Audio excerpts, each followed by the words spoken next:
एक समय की बात है।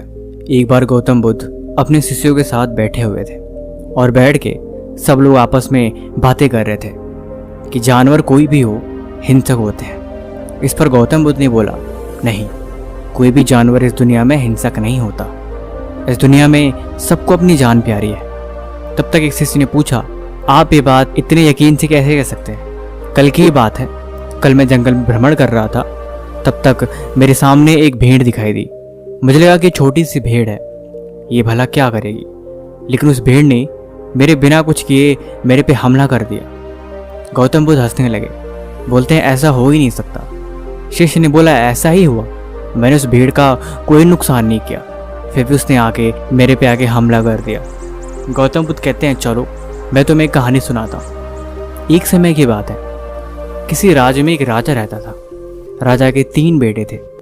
राजा चाहता कि उसके बाद उसका राज्यभार उसके बच्चे संभाले। राजा कभी नहीं चाहता था कि उसके बच्चे किसी भी तरह की लापरवाही करें।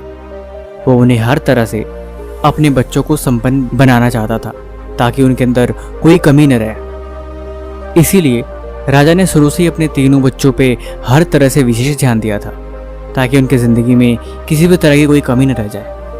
आखिरकार सारे बच्चे बड़े हो गए। राजा ने 3 बच्चों को अपने पास बुलाया और बोला, मेरी बात ध्यान से सुनो, क्या तुमने कभी नारियल का पेड़ देखा है? उन्होंने बोला, नहीं, हमने अपने पूरे जीवन काल में नारियल का पेड़ नहीं देखा, क्योंकि हमारे राज्य में कोई भी नारियल का पेड़ है ही नहीं। राजा ने आज्ञा दी कि तुम तीनों नारियल के पेड़ को देख के आओगे, लेकिन शर्त यह है, तुम तीनों अलग अलग दिशा में जाओगे और वो भी 4-4 माह के अंतराल पे, और मेरे पास आके तीनों अपना जवाब एक साथ मुझे दोगे। राजा की आज्ञा पाते ही 3 पुत्र अलग अलग दिशाओं में निकल पड़े।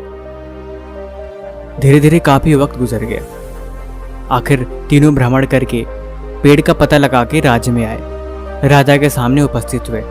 राजा ने एक एक करके सबसे उनकी खुशामदी पूछी और फिर पूछा कि बताओ, तुमने नाशपाती का पेड़ देखा?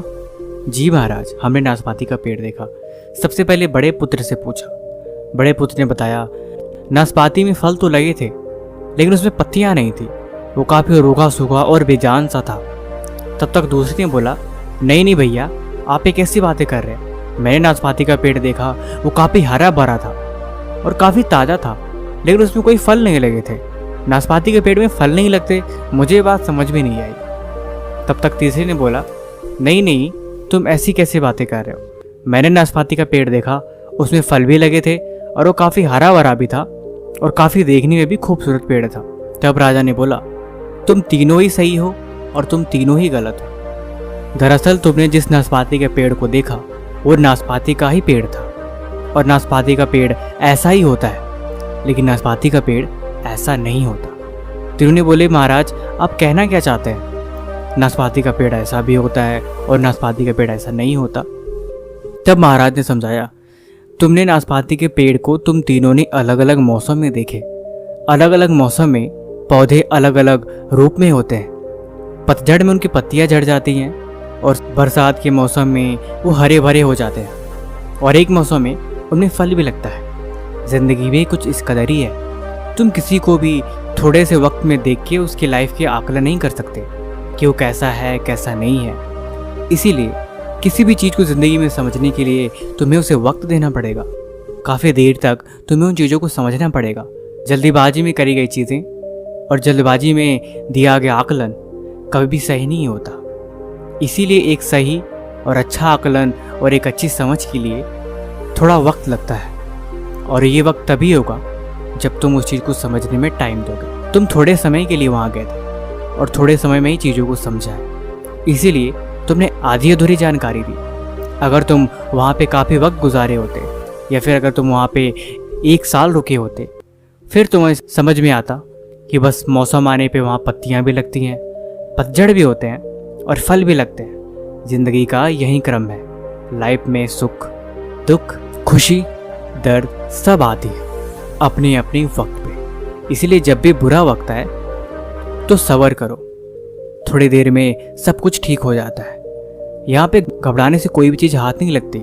ज़िंदगी गुजारने के लिए तुम्हें सब्र करना ही पड़ेगा और ये सब्र ही तुम्हें मजबूत बनाएगा।